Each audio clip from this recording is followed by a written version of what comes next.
In this generation, or as we call it, the informative age, we must take a look and think in what range of severity this habit could affect us in the long term.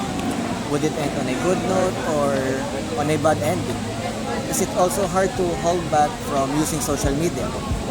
Today in this conversation, we will talk about how using social media affects us, with various scenarios that are shown in the Netflix documentary, The Social Dilemma. Good day, I am Allen. And I am Yana. And welcome to another episode of Kapit Isip. Kapit Bisig. Before diving deeper into the discussion, what does The Social Dilemma talk about? The Social Dilemma is a Netflix documentary that exposes the dark side of social media through eye-opening views of some former tech companies, executives and developers of different famous social media platforms.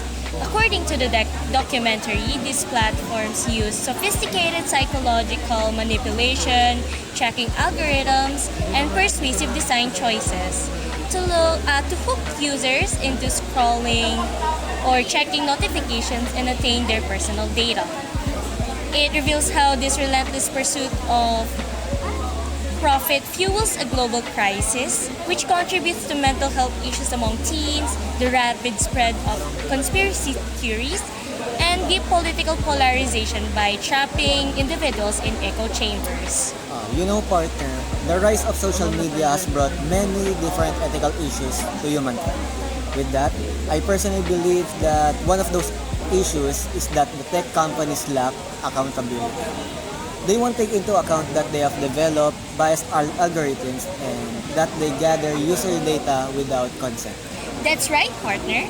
I also believe that it highly manipulates us into thinking that all of what we see is true. In the documentary, they have mentioned how algorithms are designed to feed users customized truths to keep them engaged. Now, the question is, how do these issues affect us people in the informative age?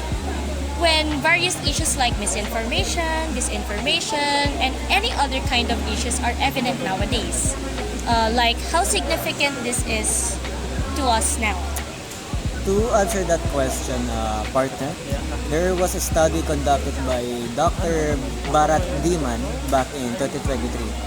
Dr. Diman has mentioned that, quote-unquote, false information can have serious consequences, from undermining democratic processes to endangering public health. Social media users should be aware of the importance of fact-checking and should strive to share accurate and reliable information. In that sense, we can understand that these issues are risk to our self-understanding, making us fall into echo chambers. I agree, partner. Now, let us try to analyze what virtues we must apply to ourselves as consumers of media to keep ourselves not affected by the issues that surrounds us today. And I think that one of which is prudence. As media consumers, we must be the ones who must double-check all information we see on the internet. We have to use our free will responsibly. Another virtue is temperance. Applying this can make all media consumers prevent provoking public outrage. Controlling our emotions and also our impulsive decisions are the best measures to prevent negative outcomes when using social media. Another important virtue is courage. The documentary interviewed former employees from different tech companies like Google, Pinterest, and Facebook. Whether or not they were able to be content with what the company has given them, they found the courage to give up these positions for their own comfort and conscience. Personally, I was not aware of this kind of issues in social media before. So being in a situation where I am impulsive at everything like reacting on a post or sharing illegitimate information in social media or even unverified information, I was being exposed to these issues that I became that in the end that I became part of this issue.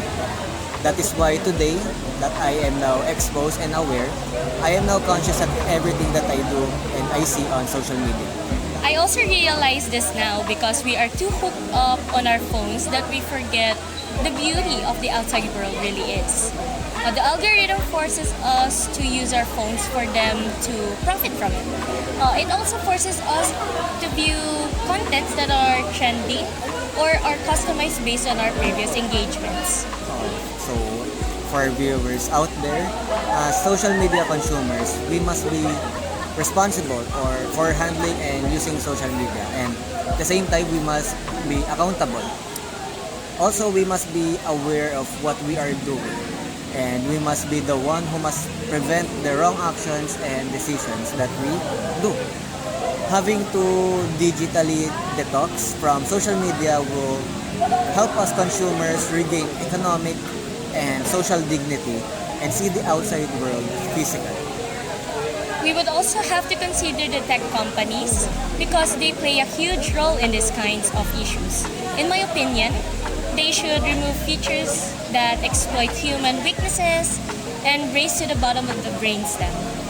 They should provide tools so that users can track their daily usage to promote user-friendly contents.